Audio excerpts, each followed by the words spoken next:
Welcome to episode 5 of the Fitasylum Academy Podcast. I'd just like to say a huge thank you for all the support we've received on the first 4 episodes, and I hope you're really enjoying them. Today, we're joined by founder and manager, Gary. Gary, welcome to the podcast. Thanks for having me. Tell us a little bit about yourself, Gary. Well, I suppose most weekends I spend on a rugby field or a football field. I've got a young lad, so that's where most weekends and evenings are spent training, rugby, football. And then outside of that, travel. Love travel. Oh, really? Yeah. That's my passion. Like going seeing different places, different cities. So I try and get a few city breaks in each year. So where's the favourite place that you've been to over the last 12 months? Last 12 months? Probably Gothenburg. Gothenburg, nice in Sweden. Yeah, that was nice. What was nice about it? Like, what did you like about travelling? It was Christmas. It was Christmas time, so yeah. There's a big fair there, so we went there and. Like a German market kind of thing. Yeah, but it's Swedish market. Swedish market. Did you do Swedish meatballs? No, I didn't have any Swedish meatballs. Nice. Only in IKEA. So do you want to tell us a little bit about your educational pathways, how you got to be the founder and the manager of Fitasylum and FLM Training? Right, yeah. Well, I started my education journey. Probably it's not a traditional one. I'm from construction background, so that's where I started. Left school, went into a family business, served my time as a bricklayer. So that's what I did. And then, I don't know, after 5-6 years on the sites, I thought, well, I want to climb up like a management level. So what I wanted to do was go into managing, supervising construction. So I'd seen an ad, I think it was in the paper, and it was for a construction supervisor. So I went for this interview, and when I got there, I thought I was going to be supervising time to bricklayers, joiners, plasterers, and I was going to, go to college, go to university. But when I got there, it was about teaching young kids who had no background at all. So I got to the interview, and I basically interviewed them because I was so fascinated about what it was, and they phoned me back and offered me the job. And I thought, you know what, I'm going to go and, because it's something sparked me enthusiasm. So that was how I started in education. Ended up in prison, teaching in the prison service, different colleges, and then eventually I ended up at a private training provider and worked my way up, through the management at a private training provider. And then come an opportunity, a few things happened to start up my own company with my business partner Dave. So yeah, that's how FLM Training come about. Nice, we're going to get Dave on a future podcast. But if I just rewind a little bit, so did you go to college? Yes. And what college did you go to and what did you study? So I went to college and I did construction. Nice. That was but from an education point of view, I did my, I did my teaching qualifications as I was training. So it was more people coming out to me, night school, that sort of thing, did me assessor qualifications the same way. Nice. So yeah, I didn't go down a traditional university route and do my Cert Ed. That's not what I did. So going back to the college, so you went to college, and was it just called construction, or what was it? Yeah, it was brickwork. And was it an apprenticeship? Yes, yeah, so an apprenticeship. Awesome. That's really interesting because obviously now FLM Training specialises in running apprenticeships. So you've gone full circle from being the apprentice to now running the apprenticeships. And you didn't go to university, but you've got like that same level of qualification through doing the assessor's qualification. Is that correct? Yeah. Awesome. And how did Fitasylum and FLM Training more specifically, or first, come about? Well, like I said, I was working at another training provider, and things happened at this other training provider, and we looked to set up FLM Training as our own training provider. So we got, I think it was back in 2013, we managed to get a subcontract through a local authority, and it was a very small contract. We started off with about 10 learners, something like that. So yeah, that's how FLM Training started. Just doing apprenticeships in sport, as you know, Dave has worked in sport and PT and for a very long time. So what was your role then? If Dave was doing the teaching, were you helping with the teaching, doing the assessing, or was you running the kind of contract side of stuff? The contract side of stuff. So I've always looked after the contracts and finance. That's because I've worked my way up in education, found out all about the funding, how the funding works, how contracts work, how finance, what you need to do to make it profitable, and how to keep your head above the water, because there's a lot of training providers out there do what we do. 100%, and that's one of the main reasons we wanted to bring you onto the podcast, is because a lot of people just see, we go to a classroom, we maybe have a tutor there and an assessor, and they think that's just it, but there's a lot that goes on behind the scenes, and it's really interesting to hear your insight on that. But if I just rewind, you said about you wanted to go into management. When you applied for that job that you saw in the newspaper, what made you want to be a manager? Why? Well, I just thought what I wanted to do is I wanted to work in management, supervising. I wanted to get off the sites, to be honest with you. I'd had a couple of injuries on my back, and I thought, I'm mid-20s and I'd had a few injuries, and I used to enjoy playing rugby, and that had to go out the window because of injuries and back problems. And I thought, I don't want to be going up and down a ladder at 60 years of age, or in a foundation at 60 years of age still trying to make. So I thought there's got to be easier ways. Ah, nice. Would you say a lot of people who work on sites think of it like that? Because I always think they don't. So it's very interesting that you said, straight away you knew you wanted to be a manager almost. I wanted to supervise and manage. So my dad had his own business. Nice. So that's where it probably came from then. Yes. So my dad had his own construction firm. So, and when I was working for him, he took more of a back step, and he was running the business. Although he was still out at work every day now. He'll never stop. Really? But yeah. Can you see yourself going down that similar path, never stopping, always going to work? Because you do everything now. Like even though you're the manager, you muck in with all the day-to-day tasks, whether it be taking calls from students, whether it be dropping tables off in Liverpool for me, dropping HDMI cables off in Wigan, whatever the job is, you're always there if we need you. I think you've got to have a balance, haven't you? Yeah, 100%. I think a work-life balance is very important. So what you don't want to be doing is working 7 days a week and miss out on all those other things. That's going to the rugby field, going to the football pitches. Yeah, so I think it's about finding the right balance, about what you love doing in work, because that's really important, and what you love doing at home. And I think that's one of the biggest strengths we have at Fitasylum and FLM Training is the culture and the ethos, and I think me and Harry are going to talk about that on a later podcast, because the culture is so strong at Fitasylum and FLM Training. And it's really interesting that you've said that is something that you're really big on. Do you think you're really big on it because of your upbringing with your dad? I think I'm a people person. I think people who know me know I'm a people person. So I think if you're going to have a successful business, people are the most important thing. And if you've got the right people in the business around you, the business will succeed. If you've not, doesn't matter how good your concept is.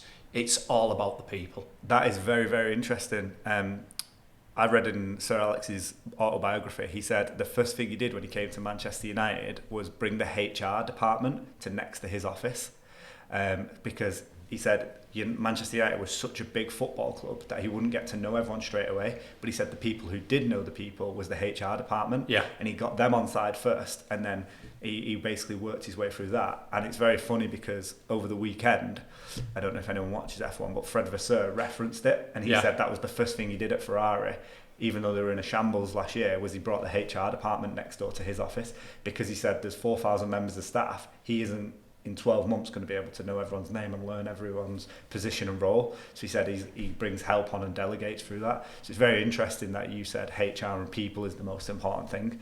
And I would say for FLM Training and Fitasylum, we always make sure not only the staff but the students are at the centre of everything we do.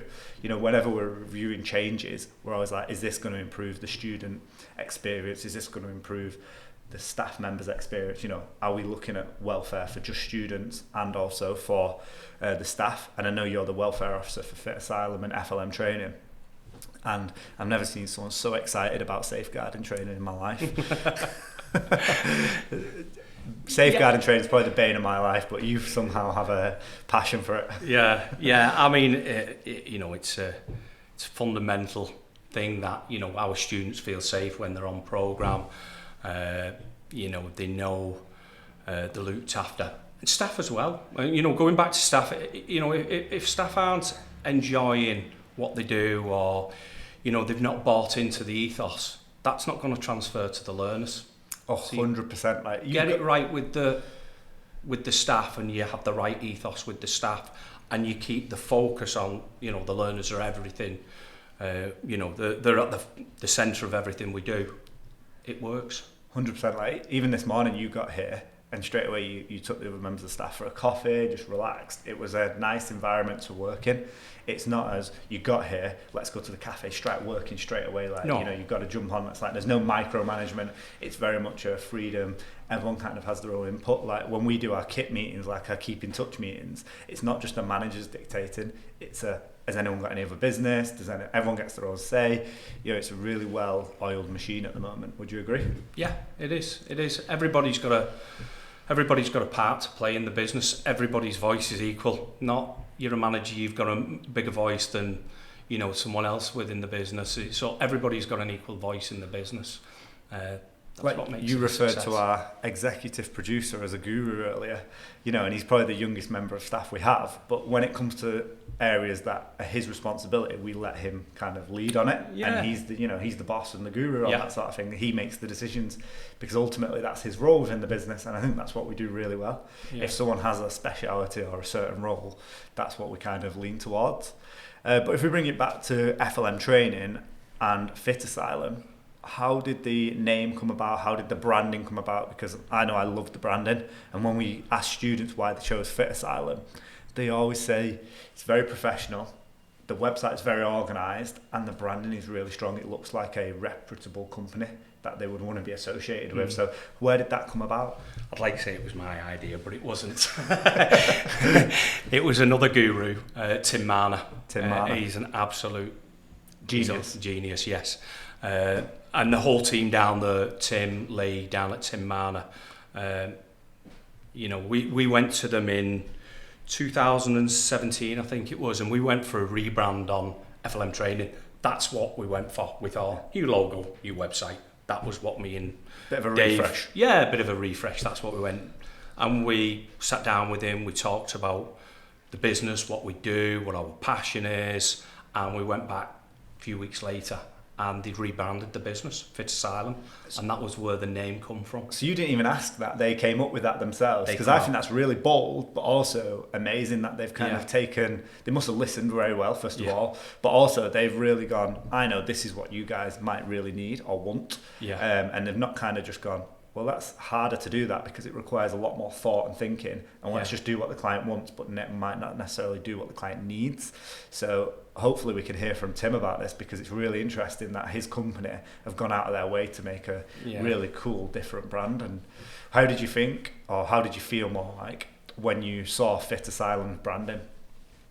I suppose the first thing was I was a bit taken back because I was going to see a logo and what this website would look like a little bit. I suppose that's what I thought I was going. Did you think he pulled up the wrong file?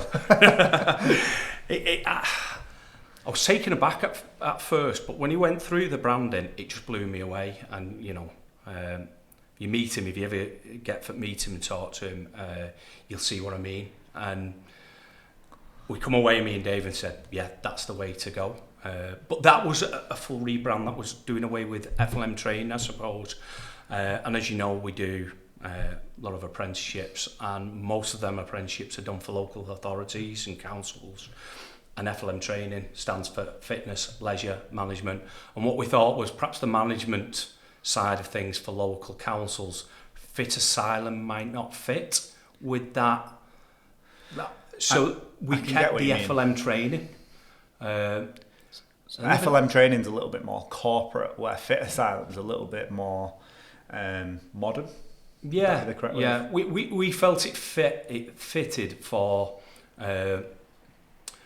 what we were trying to do with upselling courses. Because like I said, FLM Training is all about apprenticeships, and we were delivering apprenticeships in gym instructing or personal training, and we might have 6 apprentices on a PT course, and we were trying to backfill those PT courses so you'd have 6 apprentices and perhaps sell 2 or 3 places separately for commercial, and that's where we could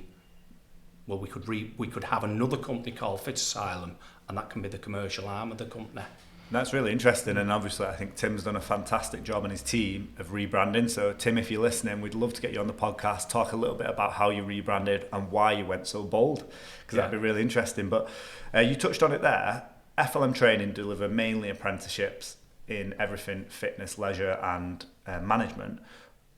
What exactly does FLM Training do now, and what does Fitasylum do now? Like, what courses do they run? Tell all our listeners kind of like how it works. Okay, so I know it confuses a lot of students. Yeah. So FLM Training, like I said, that it's predominantly apprenticeships, and it's for leisure trusts and councils mainly. They're our main customers. So we do things like leisure team member. So that incorporates gym instructor qualification, swim teacher, pool lifeguard, first aid. So they do that over an 18-month apprenticeship. So we work with Wigan Council, Salford Council, Cheshire Council, St Helens Council, a lot of different councils and leisure trusts, where we go out to them, group of 6 or 7 apprentices, and we deliver their apprenticeship to them. We do leisure duty manager, we do some management qualifications. So it's all about real jobs in kind of leisure centres, mainly for councils, I would take it. And with FLM Training, how many apprentices do we have, and what's usually the age range? So predominantly the 16 to 19 year olds. Straight out of high school. Straight out of high school, predominantly. But that's not, we've got apprentices who are in the 40s and older, and 50s and 60s. There's no age limit, so it can be any age. But predominantly with that qualification, leisure team member. And then you have leisure duty manager. They're usually a little bit older students, because that's about managing a leisure centre or a leisure facility. They're usually a little bit older, those students. We have a lot of students who do leisure team member, and then further down the line they'll go on and do leisure duty manager. No, it's really interesting, because we have a lot of students that ask about what FLM Training do, what Fitasylum do, and is it the same company? And also on the last podcast, me and Harry talked about higher education and further education, and we discussed the different avenues you can go down. So it's really interesting that apprenticeships, they still offer like the gym instructing. Do many apprenticeships offer the level 3 PT as an apprenticeship? Yeah, you can do a level 3 PT apprenticeship. There's actually, within the standard, it's called a standard, an apprenticeship standard, there's no actual qualification in it. Oh, wow. So there's no PT qualification in an apprenticeship standard. Do you think that would be widely sought after if it was available? When we do that apprenticeship standard, we deliver the qualification, but it's not actually part of the standard. Oh wow, that's really interesting. So part of the curriculum, it's not there. It's not part of the curriculum. It's not part of the standard. It's quite interesting. And then with Fitasylum, what courses do we offer? Because obviously we're synonymous with PT because we run the best PT courses in the country. What other courses do we offer other than PT? So we obviously do the gym instructor, we do the personal trainer, then we do the combined course, which is, which is the most popular. Yes, level 3 diploma in gym instruction and personal training, which combines them both. We do the level 4 personal trainer qualification, sports massage at level 3, level 4, mental health awareness, exercise referral. We do spin courses. And then we'll do, in the past we've done circuit training. We've done those courses. So we're approved to deliver a lot of courses, but as you know, our main courses, gym instructor, personal trainer, the combined level 3 and level 2 and level 3 gym and PT, and sports massage. Yeah, we do sports massage level 3 and level 4. Level 3 and level 4, yes. We've just added level 4 to the PT repertoire as well this year, and we're looking to continually develop those. And how are students able to access learner funding? So like basically through student finance, how are they allowed to do that? Why are we one of the only companies that provide that? Right, yeah. So back in 2017, again, it was all going on around the time that the rebranding was being done. We got a small government contract, which has grown over the years. because we're government approved. We got a small government contract, and you can take out an advanced learner loan with ourselves as long as you are over 19 years of age, you're a UK resident or have lived in the UK for over 3 years. Doesn't matter, what your current employment status is, if you're unemployed, non-unemployed, what your credit rating is, if you've got bad credit history, because it's not classed as a loan like what you get from the bank or something like that. It's through student financing. The student finance, the way they do it, is it the exact same way that the student would do it, say, through going to university through UCAS? Is it the same portal and system? Exactly the same. The same. Yeah. So that's really interesting for students that they can come on to do our course and they don't start paying it back until the end 27,000. Is that correct? 27,295 or something like that. Yeah. It is. You'd have to check. And even then, it's only about £30 a month once you start earning that. Yeah, it depends. It depends on what you're earning. Yeah. So if you're earning 28,000, the payment what you pay each month is a lot less than if you're earning 90,000. Yeah. Yeah, so it's based on how the rate you pay it back is based on how much you earn. And I'm correct in thinking, as part of that, we have to be Ofsteded. Yes. So that's what makes our courses so good. We're constantly looking at quality. Dave, who's going to come on the podcast at a later date, he goes through deep dives with us, makes sure that the quality of all the classes and everything we deliver, every part of the curriculum and the courses, along with Harry and Kaz, who's our IV, they all make sure that everything we do is at a really, really high standard. And I'm correct in thinking at Ofsted last time we got a good, is that correct? I'm going for outstanding at Fitasylum. We want to, so we've got a monitoring, we'll have a monitoring or we've got a full inspection coming up. So what we want is good or outstanding. That's what we're Awesome. That's what we're looking for. And that's why our courses are so good, because not only do we have a good culture, but we also make sure that we're always striving to be better, and we're held to such a high standard. Yeah. If anyone's ever done Ofsted visits before, they'll know it's everyone, all hands on deck, panic stations, make sure everything is done absolute perfection, which I think we're really good at. Every time we've done a mock inspection, it's gone really well. Yeah. And we're always kind of looking to develop. Since I've come on board about 18 months ago, Fitasylum has really developed. Like, we've taken on a number of new members of staff. We've incorporated a lot more social media. We've incorporated creating this podcast. We've recently done Teachable, where we're offering mentorship. So it's developed so much just in the last 18 months. What's kind of the plan for the rest of this year and over the next 12 months for Fitasylum? Yeah, I know you mentioned about the podcasts, you mentioned about, Fitasylum Academy. It's growing. We're constantly looking at how we can make the learner experience better. So the likes of Fitasylum Academy, that extra support when they finish, we just don't want to say, well, you finish your course, that's it, there's no support for you. That's not what we're about. We want to see students coming on these podcasts who have been a success and telling their story. That's what we want to see. We don't just want them to get a qualification at the end of it. Because qualifications are great. You need qualifications. You want to go and work in the industry. Qualifications are great. It's about experience. And we've got a lot of experience in this team. What we can pass on that knowledge to allow our students to go and get experience out in the workplace. I know Harry's works hard at, creating links with gyms, the likes of Total Fitness, David Lloyd, and the gym group, places like that, so our students can get that experience. Yeah, we do offer guaranteed interviews at places like Total Fitness, which is amazing. And I think with students kind of having that extra support after the course, it's a huge, huge part of it for me. For me, I think it was something that was really, really needed, because no one else does it in the industry. They don't offer support for students. They're usually left to their own devices once they finish a course. But we even have students who still ask for support afterwards. Like, you'll see someone always messages on Instagram, a particular student, and we always still offer him support, even though he hasn't done a course with us for like 3 years. Yeah. And the students, like, I've got a call with Toby later. He's finished a course 6 months ago. So it's really good that we can offer that support, and the Fitasylum Academy is a much more formal way of offering that support. It is. Which is really good. And then over the next 5 years, where do you see Fitasylum going, and what are the aspirations? Well, as you know, we rent a facility at the moment, so students can drop in whenever they want to do their assessments, to speak with tutors. What we'd like is our own facility. I think that's where we're going. Awesome. It was something we were looking at just before COVID. We were at that point, but obviously COVID changed the whole world, even the way we delivered things with the online. Prior to that, all our courses were face-to-face. So yeah, I think where we're going is looking for our own facility to be able to, learners to be able to come down and it be a Fitasylum gym. That's what we'd really like.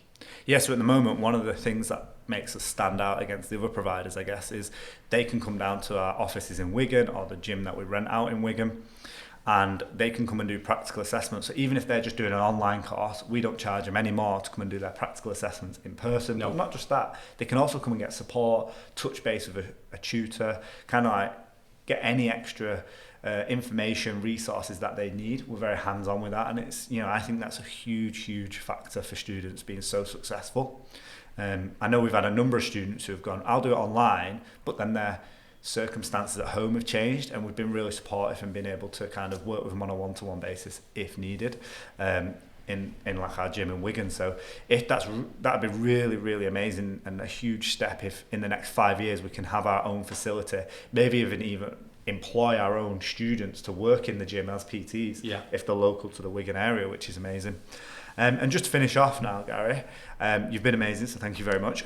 One tip for all students currently in education, and then one tip for professionals. One tip for students.